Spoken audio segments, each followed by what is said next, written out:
სენაკის რადიო.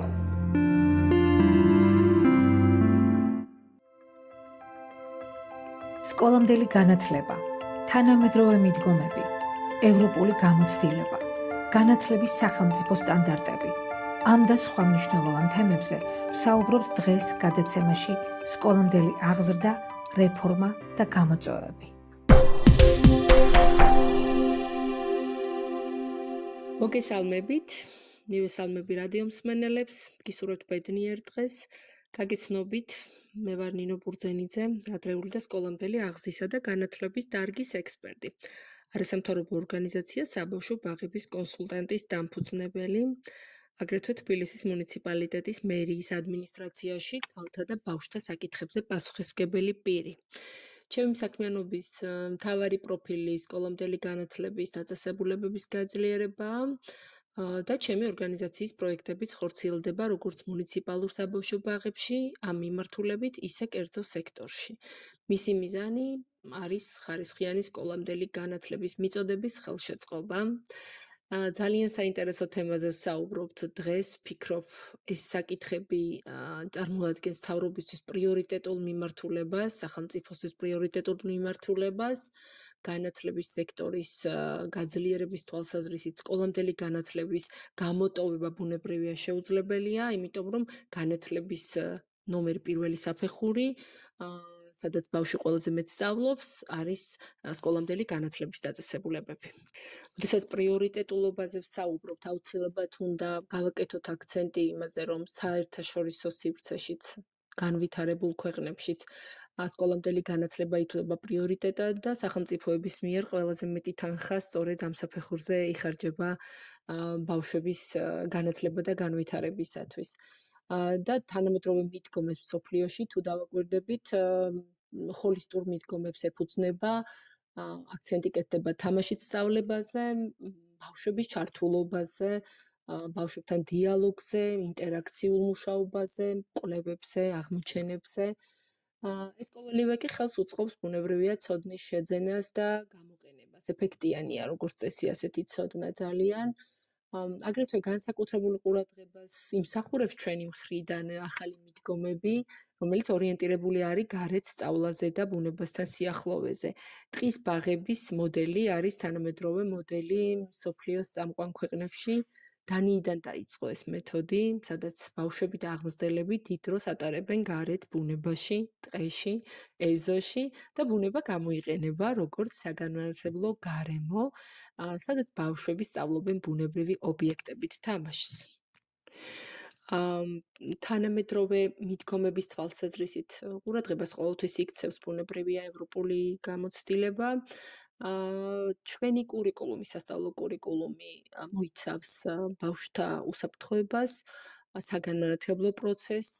საგანმანათლებლო პროცესი არის ის ნომერი პირველი ამოცანა, რომელიც სკოლამდელი განათლების დაწესებულებებს აქვს და განათლება არის უმთავრესი კომპონენტი სკოლამდელი აღზრდისა და განათლების ნაწილში. ჩვენი კურიკულუმი, ამაზე ვსაუბრობდით, მოიცავს უსაფრთხოებას, ფიზიკურ გარემოს, ურთიერთობებს, ოჯახის და თემის მონაწილეობას და დაწესებულებების მართვას და შეფასებას. ამ ნაწილში ჩვენ ვეთანხმებით ევროპულ გამოცდილებას და როდესაც საქართველოს სტანდარტები მუშავდებოდა შემუშავების პროცესში, გათვალისწინებული არის და იყო ის პრინციპული ღირებულებები და მეთოდები, რაც წარმატების მომტანია სხვა ქვეყნებისათვის. 2017 წელს საქართველოში დაიწყო ადრეული და სკოლამდელი აღზრდის და განათლების სახელმწიფო სტანდარტების დანერგვის პროცესი და ბოლო 10 წლეული ჩვენი სისტემის განვითარებისთვის არის გარდამტეხი და ყველაზე მნიშვნელოვანი პერიოდი, როდესაც სკოლამდელი განათლების სისტემა მაქსიმალური აღმავლობა განიცადა და ეს ჩვენი, ესე ვთქვათ, განათლების სახელმწიფო სტანდარტები საფუძვლიანად ითვალისწინებს თანამედროვე ბავშვზე ორიენტირებულ მიდგომებს. ეს სტანდარტები ბუნებრივია ეფუძნება საერთაშორისო და ევროპულ გამოცდილებას და მიზნად ისახავს ბავშვის ყოველმხრივ განვითარებას, ფიზიკურ, სოციალურ, ემოციურ, კოგნიტურ მეტყველებას და ასე შემდეგ. რაც არის მთავარი ამ ასაკში ბავშვის გონებრივი განვითარებისათვის.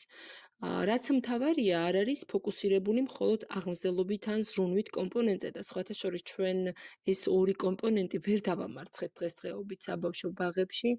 მცირეოდე რომ შევაჯამოთ გადაცემის პირველი ნაწილი, საერთაშორისო გამოცდილებასთან რამდენად ვართ ბმაში და რამდენად ვეხმიანებით მათ გამოცდილებას ჩვენი ეროვნული სტანდარტის ფარგლებში, შეიძლება ითქვას, რომ საქართველოს სტანდარტები ეფუძნება საერთაშორისო და ევროპულ გამოცდილებას. აქ უფრო უნდა შევხედოთ ჩართულობის ნაწილს სკოლამდელი განათლებაში ჩართულობის ეროვნული მაჩვენებელი რა არის ჩვენთან და რა არის საზღვარგარეთის ქვეყნებში. განვითარებულ ქვეყნებში ეს არის დაახლოებით 97%, თუმცა არიან ქვეყნები, მაგალითად სკანდინავიური ქვეყნები, სადაც 100%-ია. და ბევრად მაღალია ეს ჩვენს მაჩვენებელთან შედარებით. საქართველოში დაახლოებით 71% არის ბავშვებისა ჩართული სკოლამდელი განათლების სისტემაში. ეფექტურობა, ანუ რამდენად ეფექტურად ინერგება სტანდარტები ბაღებში, რა გამოწვევებს ვაწყდებით და ასე შემდეგ, ძალიან მნიშვნელოვანი საკითხია, მადლობა შეკითხვისთვის. საქართველოში სკოლამდელი დაწესებულების ავტორიზაცია წარმოადგენს ხარისხის უზრუნველყოფის სავალდებულო მექანიზმს, ეს ცნობილი ჩანაწერი არის ჩვენს დოკუმენტაციაში, სამართლებრივ და ნორმატიულ ბაზაში, აქტებში, რომელიც 2016 წელს მიღებული კანონის საფუძველზე დაინერგა და მიზნად ისახავს, რომ ყველა საბავშვო ბაღმა, როგორც საჯარომ, ისე კერძომ და ეს ძალიან მნიშვნელოვანია, ანუ კერძო ინსტიტუციებსაც უკვე აქვს ამის ვალდებულება, დააკმაყოფილოს სახელმწიფოს მიერ დადგენილი მინიმალური მოთხოვნები. თანამედროვე სტანდარტების დანერგვა, რა თქმა უნდა, მიმდინარე პროცესია, რომელსაც სერიოზული გამოწვევები ახლავს თან და ეს გზა არავის არ გაუვლია მარტივად. აღმზრდელ პედაგოგის პროფესიული სტანდარტის დამტკიცების მიუხედავად ჩვენთვის მაინც გამოწვევად რჩება სისტემაში არსებული კადრების გადამზადება და ახალი მაღალკვალიფიციური კადრების მოზიდვა, მხოლოდ და მხოლოდ იმიტომ, რომ ის მოითხოვს ძალიან დიდ დროს და ძალიან ბევრ რესურსებს, შესაბამისად კვალიფიციური კადრების ნაკლებობა შეიძლება დასახელდეს ერთ-ერთ გამოწვევად. ასევე საკმარისი რესურსები და სრულყოფილად გამართული ინფრასტრუქტურა არის მნიშვნელოვანი გამოწვევა, მიუხედავად იმისა, რომ საგრძნობად მზარდი არის დაფინანსება და ყურადღება სკოლამდელი აღზრდის დაწესებულებების მიმართ. შეიძლება ითქვას, რომ ერთ-ერთი პრიორიტეტული მიმართულება არის ის მუნიციპალიტეტებისათვის, რეგიონებისათვის და საქართველოს მთავრობისათვის. ასევე რა თქმა უნდა, გამოწვევად რჩება სწავლასწავლების რესურსები, მიუხედავად იმისა, რომ სტანდარტები არსებობს, სისტემაში არსებული სწავლასწავლების რესურსები და პროგრამები ჯერ კიდევ სარეკომენდაციო ხასიათს ატარებს უმეტეს შემთხვევაში და შესაძლოა სრულად არ იყოს დანერგილი. შეხება ავტორიზაციას და მასთან დაკავშირებულ საკითხებს ნამდვილად არ გვეყოფა საეთერო დრო, რომ ამ თემაზე ამომწურავად ვისაუბროთ, მიმოვიხილავ ზედაპირულად ადრეული და სკოლამდელი აღზრდის და განათლების დაწესებულებების ავტორიზაციის სისტემის შემოღება მნიშვნელოვანი სიახლეა ბოლო პერიოდის ჩვენი სფეროსთვის და ის მიზნად ისახავს ხარისხის უზრუნველყოფას როგორც საჯარო, ისე კერძო ბაღებში, როგორც უკვე აღვნიშნეთ. ავტორიზაცია თავის მხრივ ეფუძნება სახელმწიფო სტანდარტებს, რომელიც მოიცავს კურიკულუმს, მოიცავს მატერიალურ რესურსებს, მოიცავს კვების ორგანიზებას და სხვა კრიტერიუმებს. ხარისხის უზრუნველყოფისთვის, ჩემი აზრით და ეფექტური ფუნქციონირებისთვის ადმინისტრაციამ და პერსონალმა უნდა იხელმძღვანელონ რამდენიმე მნიშვნელოვანი პრინციპით. ერთ-ერთი ნომერი პირველი პრინციპი ამ ნაწილში არის პერსონალის კვალიფიკაციის ამაღლება, აუცილებლად უნდა უზრუნველყოთ აღზრდელ პედაგოგების უწყვეტი პროფესიული განვითარება და გადამზადება ახალი ბავშვზე ორიენტირებული მეთოდოლოგიების დანერგვისათვის. უნდა დაინერგოს ხარისხიანად პროფესიული სტანდარტით გათვალისწინებული კომპეტენციები, ხარისხიანი კურიკულუმის დანერგვა არის მნიშვნელოვანი ამოცანა, აქცენტი სრულად უნდა გაკეთდეს თამაშის სწავლასა და ბავშვის ინტერესებზე დაფუძნებულ აქტივობებზე, ეს არის სისტემის ხერხემალი ფაქტიურად. უსაფრთხო და განმავითარებელი ფიზიკური გარემო ძალიან მნიშვნელოვანია, უნდა შევძლოთ უზრუნველყოთ შენობა-ნაგებობების და მატერიალური რესურსების შესაბამისობა ავტორიზაციის სტანდარტებთან. აქვე მექნება რეკომენდაცია, რომ გამოვიყენოთ მეტი ბუნებრივი მასალა და მეორადი რესურსი საგანმანათლებლო რესურსად. მნიშვნელოვან ამოცანას წარმოადგენს ოჯახის და თემის ხარისხიანი ჩართულობა, მიუხედავად სირთულეებისა, ჩვენ უნდა შევძლოთ მჭიდრო თანამშრომლობა მშობლებთან, იმისათვის, რომ უზრუნველყოთ ბავშვის განვითარების უწყვეტობა სახლსა და ბაღს შორის, რაც ხშირ შემთხვევაში არან ვერ სრულდება. მნიშვნელოვანი არის მულტისექტორული თანამშრომლობა ორგანიზაციებთან, თუმცა არ განვაზოგადებ ამ ეტაპზე ამ საკითხს. მაგალითად, სენაკის მუნიციპალიტეტი ჩვენთან წარმატებით თანამშრომლობს, ჩვენ გვქონდა წარმატებული პროექტი, დღემდე ვაგრძელებთ პროფესიულ მეგობრობას და აღსანიშნავი არის, რომ საბავშვო ბაღებს ყავთ პასუხისმგებლიანი, მოტივირებული, კრეატიული და ესეთი შემოქმედებითი გუნდი და მაქსიმალურად ცდილობენ ფეხი აუწყონ სიახლეებს, რომელსაც მათ განათლების სამინისტრო ან ორგანიზაციები უზიარებენ. მიუხედავად ამისა, საუკეთესო ხარისხისთვის ბუნებრივია საჭირო არის ასევე სენაკის ბაღებისათვისაც მეტი რესურსები და შესაძლებლობები, თუმცა ძლიერი მხარე აქვს, ერთ-ერთი ძლიერი მხარე აქვს თქვენს მუნიციპალიტეტს ის, რომ გვაქვს კარგი გარემო და ბუნებრივი პირობები, დავნერგოთ მსოფლიოში უახლესი მეთოდები, იმისათვის რომ დავნერგოთ მსოფლიოში უახლესი მეთოდები, რომელიც როგორც უკვე აღვნიშნეთ, ითვალისწინებს ბუნებრივ გარემოში კვლევა აღმოჩენებს, თამაშით განვითარებას და ბუნება გამოიყენება როგორც საგანმანათლებლო გარემო. ბუნებრივი გარემო როგორც მნიშვნელოვანი მასწავლებელი არის მსოფლიოს უახლესი ტენდენციის, ესე ვთქვათ, შინაარსი. ჩვენ გვაქვს კარგი შესაძლებლობები, ჩვენ გვაქვს მცირეოდენი გამოწვევებიც ბუნებრივია, გვაქვს საკმაოდ კარგი საკანონმდებლო ბაზა, რომელიც ითვლება როგორც სისტემის ძლიერი მხარე. მიღებული არის ადრეული და სკოლამდელი აღზრდისა და განათლების შესახებ საქართველოს კანონი, დამტკიცებულია სახელმწიფო სტანდარტები, რაც ბუნებრივია ქმნის საკანონმდებლო საფუძველს ხარისხიანის, ესე ვთქვათ, ხარისხიანი სერვისისთვის, ხარისხის ზრდისთვის. ავტორიზაციის სისტემის ნაწილში, ანუ დანერგილი გვაქვს ავტორიზაციის სავალდებულო სისტემა, რაც გრძელვადიან პერსპექტივაში ხარისხის გაუმჯობესების გარანტია უნდა გახდეს. ავტორიზაციის სავალდებულო სისტემას თავის დროზე მე პირადად როგორც ერთ-ერთმა ექსპერტმა მხარი დავუჭირე მაქსიმალურად. საქართველოს პარლამენტში აქვე ორიოდე სიტყვით ვიტყოდი, რომ მნიშვნელოვანია ავტორიზაციის პროცესის შეფასების ნაწილი, რომელსაც განახორციელებს ექსპერტთა სპეციალური კორპუსი. ექსპერტთა კორპუსი კომპლექსურ შეფასებას ატარებს და შედგება კურიკულუმის ექსპერტებისგან, ხარისხის უზრუნველყოფის ექსპერტებისგან, კვების, სანიტარული და ჰიგიენური დარგების ექსპერტებისგან და ეს მულტიდისციპლინური მიდგომა ბუნებრივია უზრუნველყოს პროცესი სწორად წარიმართოს. საერთო ხარისხის პრობლემა და საერთო, ანუ ესე ვთქვათ, ზოგადი პრობლემა არის ის, რომ ხშირად მომსახურების დონე არათანაბარია და აქცენტი უფრო მეტად კეთდება ზრუნვის კომპონენტზე, ვიდრე განათლების ხარისხის კომპონენტზე. ადამიანური რესურსების ნაკლებობა და კვალიფიციურობა ერთ-ერთი მნიშვნელოვანი გამოწვევაა, როგორც ვისაუბრეთ და ინსტიტუციური კავშირების სისუსტეც ბუნებრივია. საქართველოში, ესე ვთქვათ, სკოლამდელი აღზრდის სისტემა ტრანსფორმაციის პროცესშია, ის მიზნად ისახავს ევროპული სტანდარტების დანერგვას. მნიშვნელოვანი პროგრესი გვაქვს მიღწეული საკანონმდებლო და ნორმატიულ დონეზე.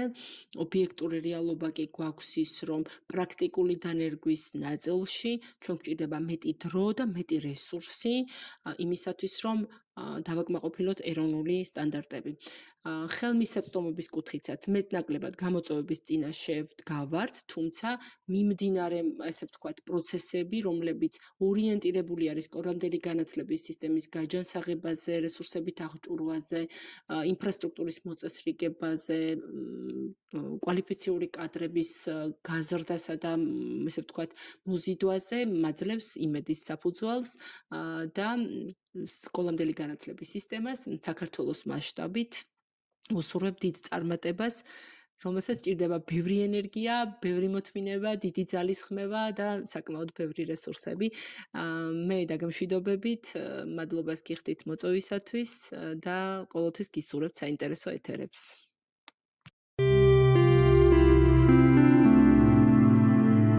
სენაკის რადიო.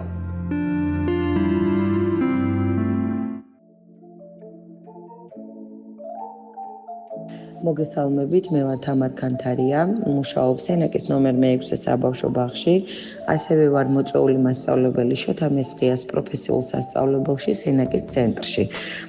თავისუფალ დროს ძალიან მიყვარს წიგნების კითხვა და ქარგვა. ეს პროფესია ბავშვობიდან მეყვარდა და ბავშვობიდან მომწონდა. ძალიან მიხარია, რომ ეს გადაწყვეტილება მივიღე და დღეს ვარ მასწავლებელი. რადგან ძალიან მიყვარს ბავშვებთან ურთიერთობა, რაც მასაშვალებას მაძლევს, რომ ახლოდან დავაკვირდე პროცესს, თუ როგორ დგამენ ისინი პირველ ნაბიჯებს პიროვნულობისაკენ და როგორ ალიბდება მათში ინდივიდუალიზმი. ეს კი ყველაზე საინტერესოა. ჩვენ ერთმანეთს მივყვებით. ეს ორმხრივი პროცესია. მე მათ ვზრდი, ისინი კი მე. დილამშვიდობისა. მე ვდივარ სამსახურში, საბავშვო ბაღში და მინდა რომ განახლოთ ჩემი ერთი დღე სამსახურში. ველოდებიან ჩემი პატარები. მოვედით ბაღში.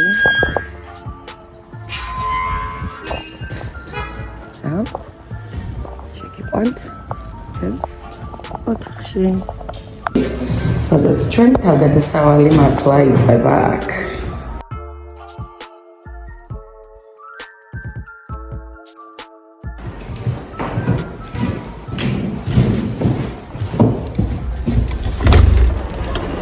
ეს ჩვენ საყვარლის სახლი.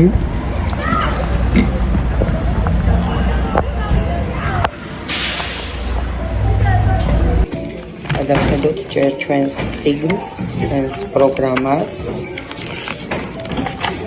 ჩვენს გეგმებს, თუ რა გეგმები გვაქვს დღევანდელი დღისთვის და შემდეგ მოვაგროვებ მასალებს, რომლებიც დამჭირდება დღის განმავლობაში. სანამ ბავშვები მოვლენ, ვამზადებ დღევანდელი დღის განართებს.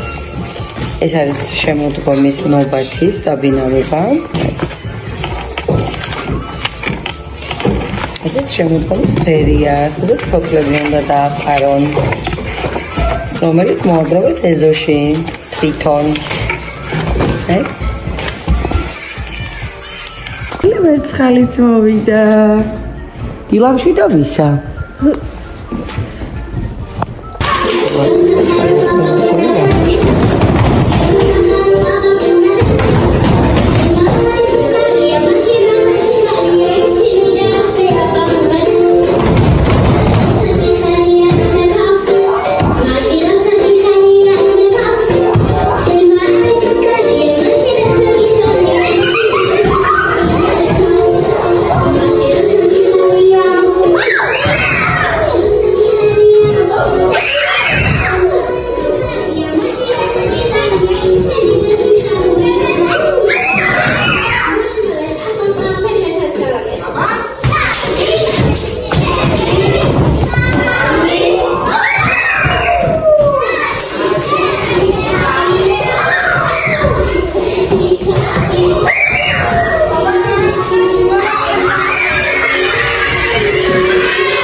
ეს კი გახლავთ მუშაობის პროცესი, როდესაც პატარებს დავურიგეთ დანართები და შეუდგნენ მუშაობას. ყველას აუხსენით თუ რა დავალება აქვს შესასრულებელი, ვნახოთ როგორ გაართმევენ თავს.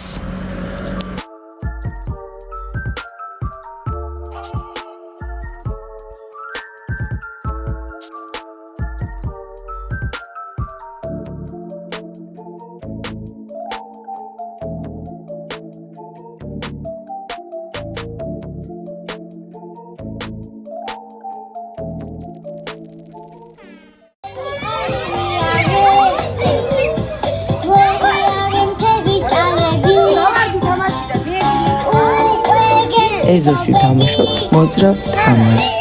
რომელიც ძალიან უყვართ პატარებს.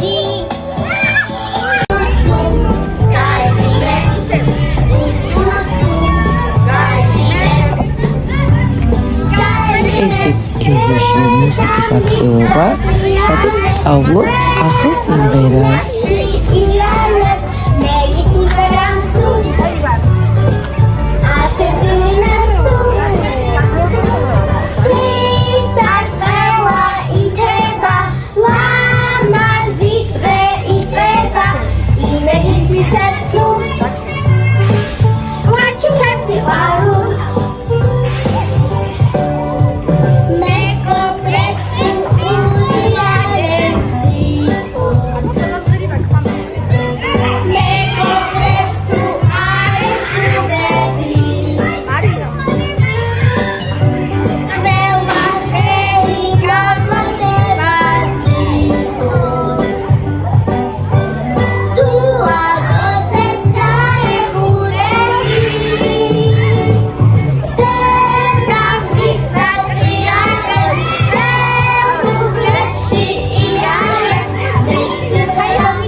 ეხლა კი ჩემი წასვლის დრო დადგა. ბავშვებო, ნახვამდის, ხვალამდე.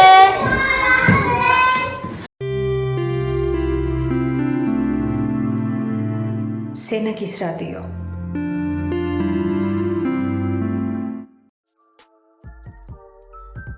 მოგეხსენებათ, გამოწვევები მუდმივად არის ჩვენ სფეროში, რადგან სიახლეებს ფეხდაფეხ მივყვებით. შემიძლია რამოდენიმე, ესე ვთქვათ, ბოლო დროის გამოწვევა გავიხსენო.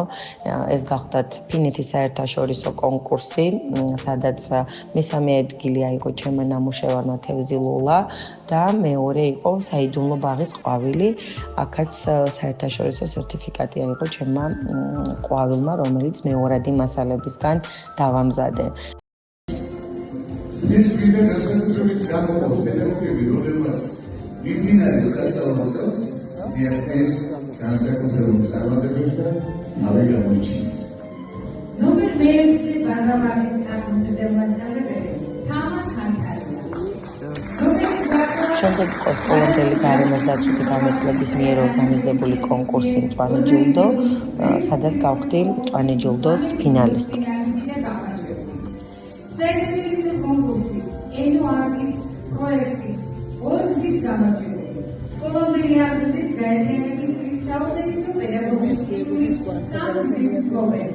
ხო,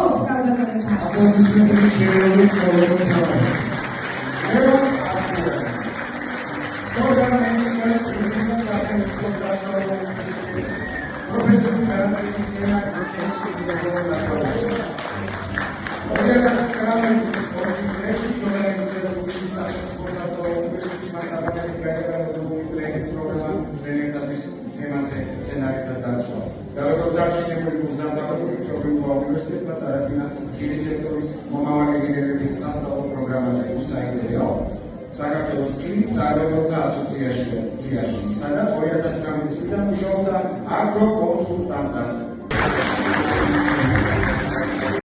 შემდეგ იყო სკოლამდელი გარემოს დაცვითი განათლების მიერ ორგანიზებული კონკურსი მწვანე ჯილდო, სადაც გავხდი მწვანე ჯილდოს ფინალისტი.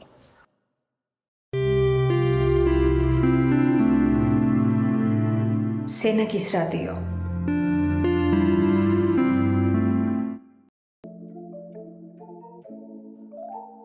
ჩემი მისაბაძი პედაგოგი არის ჩემი პირველი მასწავლებლები, ბაღის მასწავლებელი და სკოლის მასწავლებელი, რომლებმაც დამიტოვეს ის თბილი და ის წარუშლელი მოგონება, რამაც გადამაწყვეტინა ალბათ მასწავლებლობა.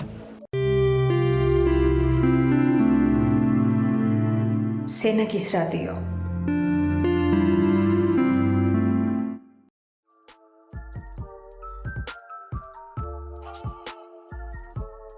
ყოველთვის ვცდილობ იყოს სიახლეების კვალდაკვალ, რადგან ტრენინგები, სემინარები, ვორქშოპები მეხმარება დავაგროვო, გავეცნო ახალ სიახლეებს, შემდეგ დავნერგო ეს ჩემს პრაქტიკაში, რაც ძალიან მნიშვნელოვანია და მეხმარება პროფესიულ ზრდაში. ევროპული გამოცდილება არ მაქვს, არ ვარ ევროპაში ნამყოფი, მაგრამ დავესწარი ავსტრიული ბაღების პრაქტიკას და ლაივს ერთ-ერთი ფინეთის საბავშვო ბაღისას, სადაც ძალიან ბევრი სიახლეები ვნახე და შევეცადე, რომ დამენერგა ჩემს პრაქტიკაშიც. სენაკის რადიო.